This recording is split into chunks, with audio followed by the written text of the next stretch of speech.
বুদ্ধং শরণং গচ্ছামি। মৈত্রময় বুদ্ধ পূর্ণিমার অনেক শুভেচ্ছা ও ভালোবাসা জানালাম আমার বন্ধুদের।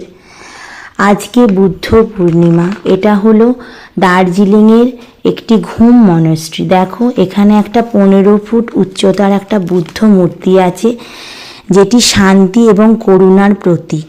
এটা মাটি এবং সোনা দিয়ে তৈরি করা হয়েছে।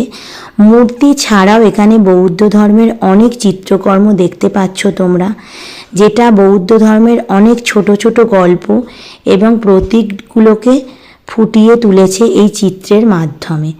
এখানে এলে মানুষের মনটা অনেক শান্তি হয়, যেন মনে হয় একটা শান্তির জায়গায় আমরা চলে এসেছি, শান্তি বিরাজমান এখানে। আর এই মন্দিরের প্রবেশদ্বারে একটা বিশাল প্রার্থনা চক্র আছে, দেখতে পাচ্ছ তোমরা।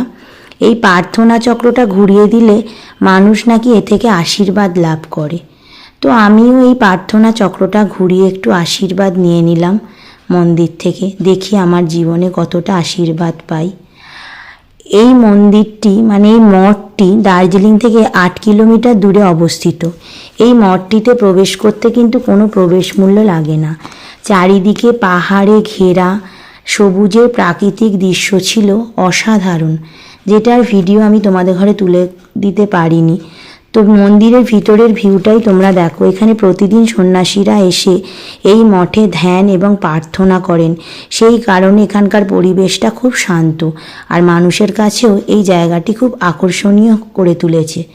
তো কেমন লাগলো তোমাদের এই ভিডিওটা? আজকে বৌদ্ধ পূর্ণিমার দিনে এই ভিডিওটা তোমাদের কাছে দিলাম। যদি ভালো লাগে একটু লাইক কমেন্ট করে দিও।